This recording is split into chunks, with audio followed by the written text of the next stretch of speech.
Hey guys, and welcome to the Rose Reviews. My name is Adam Rose, and today we're going to be talking about Star Trek Beyond, directed by Justin Lin. This movie just came out today. I'm going to be talking about it. This is going to be a spoiler-free review, so if you haven't seen the movie yet, don't worry about it. I'm not going to spoil it for you. I'm just going to simply give you my opinion and tell you whether I think it's actually worth your time to go out and see this film or not. So let's talk about Star Trek Beyond. I'm going to start off with saying that I personally am not the biggest, hugest Star Trek fan in the world. I'm not. I'm more of a Star Wars guy than a Star Trek guy, but I have watched some episodes of the old TV show and of some of the new generation as well. So I have kind of a context for it. And I've seen the prior to Star Trek and Star Trek Into Darkness by J.J. Abrams. I have seen those films, so I have some lens of this world and of this film in particular. So this movie was directed by Justin Lin, who is the director from Fast and Furious films. J.J. Abrams has directed the last two films. I wasn't the biggest fan of Star Trek Into Darkness, which was the last film. So J.J. left that and went to Star Wars, Force Awakens, obviously. So Justin Lin here. But before we get into any of that, let's get into the synopsis of the film. So, the USS Enterprise crew explores the furthest reaches of uncharted space, where they encounter a new, ruthless enemy who puts them and everything the Federation stands for to the test. So that's the synopsis of the film. So let's just talk about my overall thoughts on the film. So, I think it's fair to say the trailers for this film were not good. They weren't great. They had Sabotage in there, and then they tried to do a Rihanna song. It just wasn't, the trailers weren't there for me. They weren't great. Pretty much everyone on the internet and most critics pretty much agreed with me and said that the trailers weren't that great. They weren't really selling it. I thought the posters themselves were really good. So I went into this thinking, oh no, is this going to be a misstep here? And after seeing the film, I can gladly say it's not. This is a really great and fun movie. It's a really fun movie, and surprisingly, I had a blast. From the opening of the film to the end, it was fun. It was a fun, good, popcorn summer blockbuster, explosions, characters. It was great. It was really, really fun. It was a 2-hour runtime, so it goes by pretty quick. I thought the pacing was really good. I had a really fun time with this film.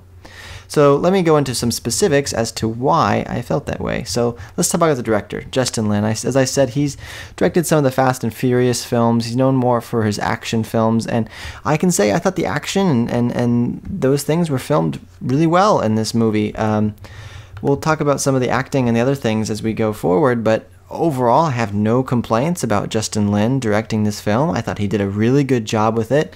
I thought this film does a really good job of paying respect. This is the 50th anniversary to Star Trek. This film marks the 50th anniversary this year of Star Trek, and I thought this movie paid a lot of respect to the original cast and crew. Even in a couple moments in the film, they pay respect to that, and I think it was really, really nice of them to do that, and it's paid respect to the old, but also brings in this new flavor as well. So as far as the director goes, I thought he did a great job. A really great job. So let's talk about the cast. So obviously this movie stars a lot of people. Chris Pine, Zachary Quinto, Carl Urban, Zoe Saldana, Simon Pegg, John Chu, Anton Yelchin, Idris Elba. This one has Sofia Boutella in it, who is from Kingsman. She played the Kingsman Secret Service. She played the one that had no legs, the character in that, who was really awesome. So Idris Elba plays, obviously, the villain in this movie, Kroll. Does a really good job with it. So let's talk about the cast. So I thought in the last two films, the relationship has really been about Spock and Kirk. They've really been playing, especially in the Darkness, really been playing into that relationship, which is nice. But in this film, by the way, this film takes place about 2.5, 3 years after Into Darkness. So they're about 3 years into their 5-year mission of going out into space. And that relationship between Kirk and Spock is built, and it exists in this film, but it's not the main relationship, really. It's there, which is nice. and they have that relationship, and it's already there and it's already formed. What I really liked, which was kind of surprising to me, was the Spock and Bones relationship, Carl Urban's character. They get to go on their own little adventure together, and I really enjoyed the Spock and Bones relationship. I thought that was awesome. The dialogue was fantastic. I thought that relationship was really great. Most of the relationships between the characters was really well done. I thought Zoe Saldana's character, Lieutenant Uhura, was used. She was kind of underutilized, but most of the other cast I thought was really great. Sofia Boutella was awesome. She plays kind of this white creature. Jayla is her name. She was awesome. She is just a bad lady in this film, and she is awesome, and so it was really great to see her. Also, the makeup work on her and Idris Elba was practical, and it looked for most of the time, and it looked fantastic. The makeup work in this film and a lot of the practical things that they did look really, really great. Really great. So let's talk about the writing here. It was actually written by Simon Pegg, who plays obviously Scotty in this film, and it's in a lot of other films as well, a lot of Edgar Wright films. So Simon Pegg is one of the main writers of this film, and I can say that, he did a great job with writing this film. Star Trek to me, all right, some of you might disagree with this, but to me, Star Trek, it's hard to make original Star Trek movies at this point because there's only so much you can do with spaceship, planets, and a crew, right? There's only so many storylines and so many beats you can really hit, right? So we don't really go, or at least I don't really go into these Star Trek movies wanting the craziest plot twists, crazy stories that I've never seen. No, we go for the characters. We go for the characters. It's all about the characters and wanting to care about them and follow them through whatever they go through, right? That's why we care. That's why we like these movies, is because of these characters. It's because of Spock. It's because of Kirk. It's because of Uhura. It's because of, Scotty and Sulu and Chekhov. All these characters, Bones, those are why we care, right? Is their relationships and them as characters, right? That's why the TV show worked, right? That's why Next Generation worked so well, is because they nailed the characters and nailed that these movies are about, these TV shows are about the characters. You could say that about a lot of things, but I think especially in Star Trek, we care about these people, and I thought Simon Pegg, as a writer, nailed these characters. He nailed it. He knew who these characters were, and I thought he did a great job with that, and their dialogue and the way they act, I thought was really honest and true for a majority of the time. So I thought the writing, I had no problem with. They did have a couple blimps here and there, but overall, I think the writing is really solid. Really, really solid. Let's talk about the villain. The villain in this movie, Idris Elba. I did not like this villain for the first 2/3 of the movie because he had no character development. He was just a bad guy. He's a really bad guy, don't get me wrong. Really bad guy.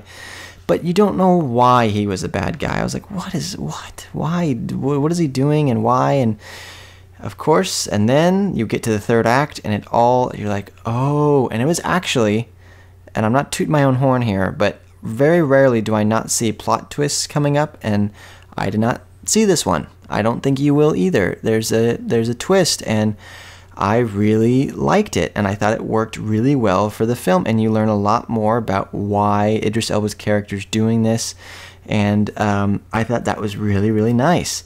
I thought I enjoyed him a lot more towards the end of the film, a lot more.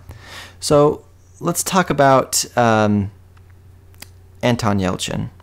Anton Yelchin sadly passed away about a month and a half, 2 months ago, right before this movie came out, in a tragic accident with a car. And it was hard. I'm not going to lie. There were several times when I saw him on screen and I was just like, oh man, knowing it was his last time we're going to see him as this character. It was hard to say goodbye to him and this Chekhov character, but I thought that they did a really nice job with that. Also, Leonard Nimoy, the original Spock, had passed away since before this movie got released, obviously, and he died maybe 8 months ago, maybe a year ago. And that was also, they also pay amazing respect to him in this film as well. And let's talk about one more thing with Sulu's character. So Sulu's character in this movie is gay. He's an openly gay character. I love how they handled this character. Does making him gay change who this character is in any way? No. Does it affect the story? No. Does it add a nice layer, and does it actually reflect our reality that we live in today? Yes.